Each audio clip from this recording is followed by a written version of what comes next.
करते हैं। मैं doctor Niranjan Kumar, Nobel medical college Viratnagar का मैं अंतर्राष्ट्रीय निदेशक हूँ। पिछले 2 दशक से चिकित्सा क्षेत्र में कार्य कर रहा हूँ, खास करके मेडिकल एजुकेशन में। और ये जो नोबेल मेडिकल कॉलेज है, इसकी स्थापत्य काल से ही मैं इस मेडिकल कॉलेज में हूँ, एक खंभा की तरह। बड़ी खुशी हुई कि हमारे यहाँ से हजारों भारतीय छात्र MBBS करके निकले हैं और अभी भी सैकड़ों छात्र यहाँ पढ़ रहे हैं। हम तमाम छात्र एवं छात्राओं के उज्जवल भविष्य की कामना करते हैं, चाहे वो जिस भी मुल्क के हों, नेपाल के हों, भारत के हों, मालदीव के हों, श्रीलंका के हों। हम सभी की उज्जवल भविष्य की कामना करते हैं। आज मेरे मन में कई प्रश्न आए हैं। मैं कई दिन से सोच रहा था कि मैं कुछ जानकारी आप लोगों से साझा करूं, क्योंकि बहुत सारी चीज़ें ऐसी है जो हमारे जो भारतीय पेरेंट्स हैं उन्हें पता नहीं है, और नहीं पता होने की वजह से वो किसी न किसी जाल और फरेब के शिकार हो जाते हैं, जिसमें उनके जीवन की कमाई हुई गाढ़ी कमाई कह सकते हैं कि वो ठगे जाते हैं, बुड़ जाते हैं। तो मैंने एक निर्णय लिया कि मैं इस मैसेज के माध्यम से, इस वीडियो मैसेज के माध्यम से आप तक पहुंचूं और आपको बताऊं। सबसे पहले मैं आपको बता दूं कि जिन भी छात्रों का एडमिशन नेपाल भारत में नहीं होता है, उनके लिए सबसे महफूज और माकूल जगह नेपाल है। क्योंकि नेपाल क्या है, यहाँ का करिकुलम, यहाँ का पेशेंट, यहाँ की भाषा, यहाँ की सभ्यता, यहाँ की संस्कृति, यहाँ के लोग, यहाँ के संस्कार, सब कुछ भारत से मिलता है। मतलब जितनी भी चीज़ें हैं वो भारत से मेल खाता है। आप नेपाल में आकर के कभी अपने आप को भारत से दूर महसूस नहीं करेंगे।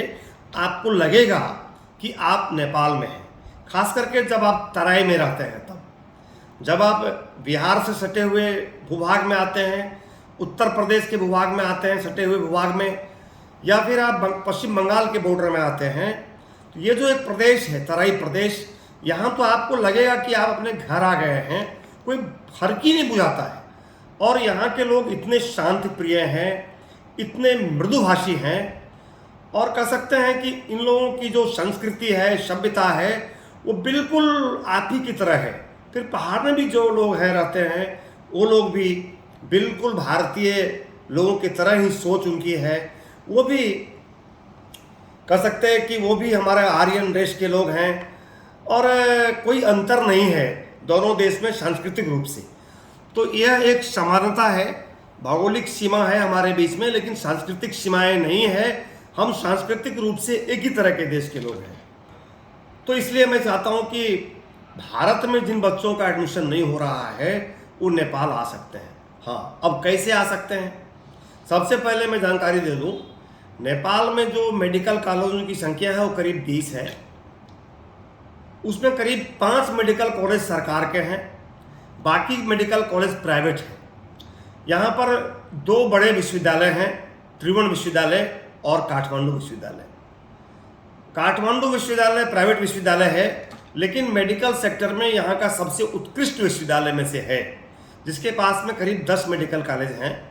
वहीं त्रिभुवन विश्वविद्यालय, जो नेपाल का सबसे पुराना सरकारी विश्वविद्यालय है, अंतर्राष्ट्रीय ख्याति प्राप्त विश्वविद्यालय, कहने की कोई बात ही नहीं है।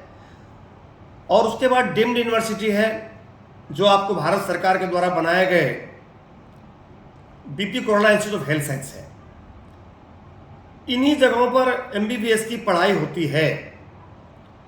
उसमें जो सरकारी मेडिकल कॉलेज है, उसमें 8% सीट फॉरेनर्स के लिए आरक्षित होते हैं, और जो प्राइवेट मेडिकल कॉलेज है उसमें 33% सीट फॉरेनर्स के लिए आरक्षित होते हैं। और जहाँ पर भारतीय लोगों ने इन्वेस्ट करके मेडिकल कॉलेज खोला है उसमें 50% सीट आरक्षित होते हैं फॉरेनर्स के लिए।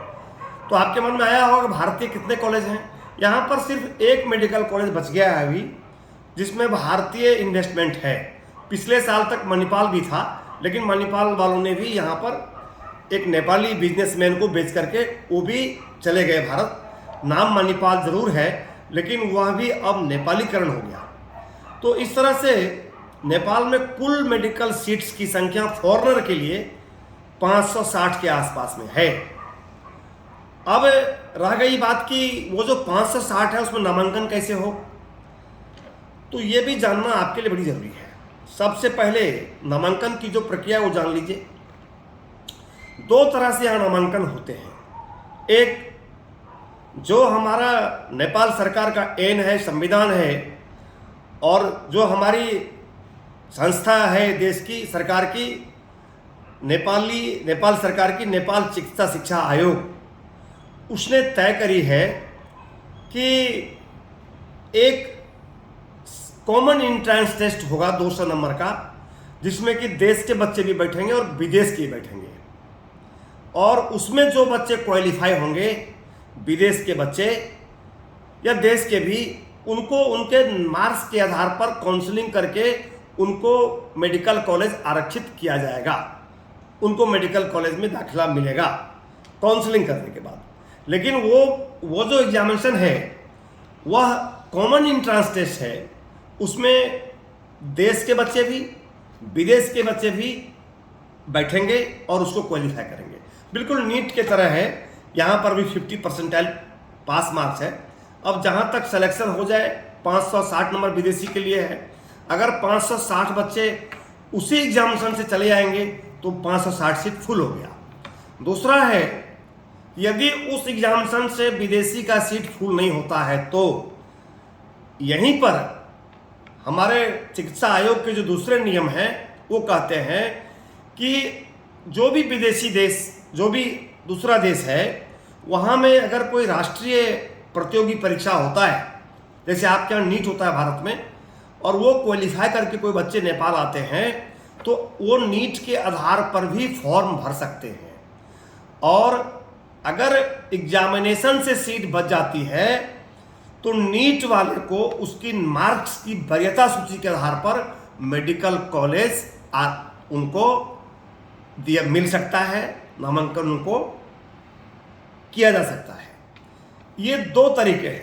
लेकिन अगर कोई किसी बच्चे ने दोनों फॉर्म भर दिए और एग्जामिनेशन दे दिया और वो फेल कर गए, तो उस स्थिति में उनके दोनों अटेम्प्ट, दोनों पार्ट 1 पार्ट 2 दोनों लैप्स कर जाएंगे। इसलिए प्रयास करें कि आप एक चूज करना है आपको, कि आप यहाँ का एग्जामिनेशन से पास करके आप कॉन्फिडेंट हैं तब एडमिशन लेंगे, या आप सेकंड, जो आपका सेकंड प्रायोरिटी है, नीट के आधार पर आप आना चाहेंगे, उसमें आप वेट करेंगे, आपके नंबर तक यदि सीट बच जाती है तो आपको एडमिशन मिल जाएगा।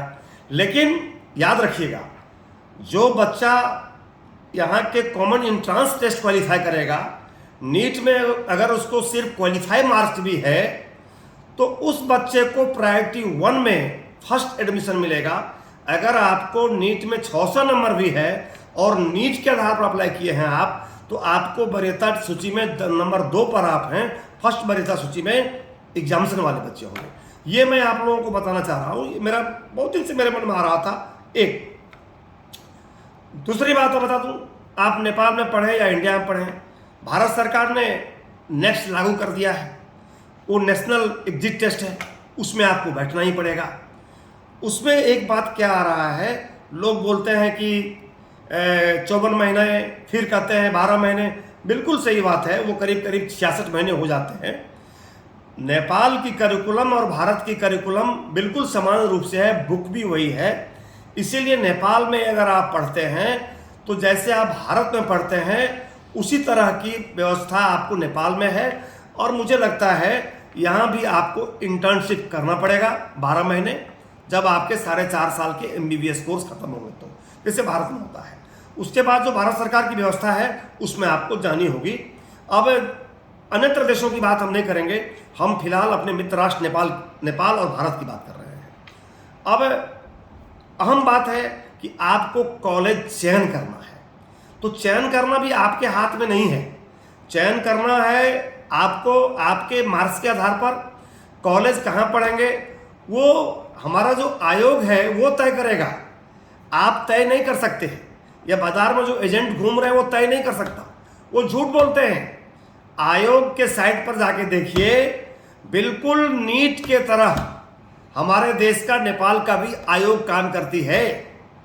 इसीलिए जो हमारा चिकित्सा शिक्षा आयोग है, आपको अगर किसी भी तरह का कोई शंका हो, कोई मन में क्वेरी हो, तो कृपया करके आप हमारे देश के नेपाल के चिकित्सा शिक्षा आयोग में प्रश्न करके फोन के द्वारा आप अपनी शंका का समाधान कर सकते हैं। इसलिए हाँ, मेडिकल कॉलेज घूमना हो, देखना हो, तो निश्चित रूप से आप 2-3 चीज़ जरूर देखिए। जो लोग बॉर्डर के साइड के लोग हैं या भारतीय लोग हैं, बिहार के लोग हैं, तो आप ये ज़रूर देखें कि आपके नज़दीक में कौन सा मेडिकल कॉलेज हो सकता है यातायात के दृष्टिकोण से। दूसरा है भाषा, आपकी भाषा और यहाँ की भाषा कैसी मिलती है। लेकिन याद रखिए, यहाँ पर भी 90% से अधिक लोग हिंदी बोलने वाले हैं, हिंदी समझने वाले तो 100% लोग हैं। और नेपाली जो हमारी भाषा है बहुत मीठी भाषा है, बहुत सरल भाषा है, कुछ ही दिन में आप लोग सीख जाते हैं।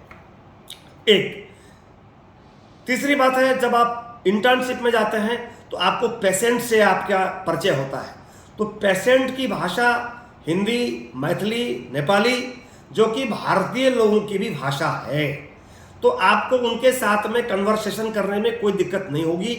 इसलिए आपको यहाँ पर तराई के बेल्ट में, जो हमारा तराई, नेपाल के तराई में जो मेडिकल कॉलेज है, वहाँ पर यदि आप पढ़ते हैं तो भाषा की समस्या आपको नहीं आएगी और आप अप्रोचेबल हैं।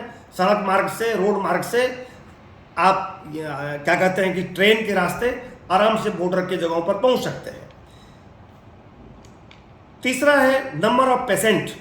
आप इस बात को याद रखिए, तराई में खास करके मैं जहाँ पर हूँ, विराटनगर में मैं हूँ, तो विराटनगर का जो पेरीफेरी है वो बिहार के भी कई डिस्ट्रिक्ट्स विराटनगर के पेरीफेरी में चले आते हैं, मतलब मेडिकली दृष्टिकोण से, क्योंकि विराटनगर मेडिकल हब है। आज हमारे ही मेडिकल कॉलेज में सारी सुविधाएं हैं। डीएम की पढ़ाई होती है, एमसीएस की होती है, सारी पढ़ाई होती है। ओपन ब्रेन सर्जरी होता है, ओपन हार्ट सर्जरी होता है, किडनी ट्रांसप्लांट होता है। तो मैं कहता हूँ जो कुछ बगल के बिहार में 2, 3, 4, 5, 10 जिले में नहीं होते होंगे, सदर बिहार के राजधानी में होते होंगे या बड़े शहरों में होते होंगे, वो सुविधा विराटनगर में है। तो आप अगर हमारे यहाँ आते हैं तो आपको नंबर ऑफ पेशेंट ज़्यादा होगा। और मेडिकल साइंस में पेशेंट जो है वो लाइब्रेरी होता है स्टूडेंट के लिए, तो आपको सीखने का अवसर अच्छा मिलेगा। चौथा क्या है? फैकल्टी। मैं दावे के साथ कहता हूँ पूरे नेपाल में सबसे अधिक भारतीय फैकल्टी नोबेल मेडिकल कॉलेज में है। आप इसको घूम घूम करके पूरे नेपाल में देख सकते हैं, जान सकते हैं। हम जो लोग भारतीय लोग रिटायर होते हैं या सीएमसी वेलोर में जो लोग सबटिकल लीव लेकर के काम करना चाहते हैं, उन्हें हम ऊंचे सैलरी पर अपने मेडिकल कॉलेज में एकदम सम्मानपूर्वक रखते हैं और उनके ज्ञान का लाभ क्लिनिकल साइड में भी और बेसिक साइंस में भी लेते हैं। इसलिए हमारे यहाँ जो शिक्षक हैं, प्राध्यापक हैं, वो अधिक से अधिक भारतीय हैं और वो 30 साल 35 साल एक्सपीरियंस्ड हैं, जो आपके बच्चे को बहुत ढंग से वो अपना जो उनका जो एक्सपीरियंस है वो शेयर करते हैं और वो अपना ज्ञान बांटते हैं। तो ये भी एक बहुत बड़ा मायने रखता है। एक पॉइंट है खान पान। यहाँ पर वही खाना मिलेगा जो आपके बिहार में, उत्तर प्रदेश में, राजस्थान में, महाराष्ट्र में, बंगाल में, पंजाब में, दिल्ली में मिलता है। खाने पीने में भी कोई फ़र्क नहीं है। आप रोटी दाल सब्जी यहाँ भी खाओगे, आप वहाँ भी खाते हैं, उसकी समस्या भी यहाँ पर नहीं आएगी। और हॉस्पिटल की जो व्यवस्था है पूछिए मत। हमारा मेडिकल कॉलेज टर्सरी सेंटर है। आप और भी कॉलेज को देखिए, लेकिन यह कॉलेज एक टर्सरी सेंटर है। बिल्कुल हमारे यहाँ के बच्चे मज़े से अंग्रेजी और हिंदी और नेपाली में बात करते हैं। हमारे जितने भी क्लासेस हैं, चाहे वो नेपाली टीचर हों या भारतीय टीचर हों, वो सारे इंग्लिश में क्लास लेते हैं, क्योंकि मेडिकल साइंस का मज़ा अंग्रेजी में है, क्षेत्रीय भाषा में नहीं है। तो मित्रों, मेरा कहने का अर्थ ये है, कहने का आशय ये है, जब कभी भी आप भारत से बाहर कहीं डॉक्टरी की पढ़ाई करने के लिए सोचें तो एक बार निश्चित नेपाल की ओर ज़रूर देखें। आपके सपने को उड़ान भरने का काम हम लोग करना चाहते हैं और हमारा मेडिकल कॉलेज आपके सपनों में, आपके पंखों में उड़ान भरना चाहता है। नमस्कार, जय हिंद।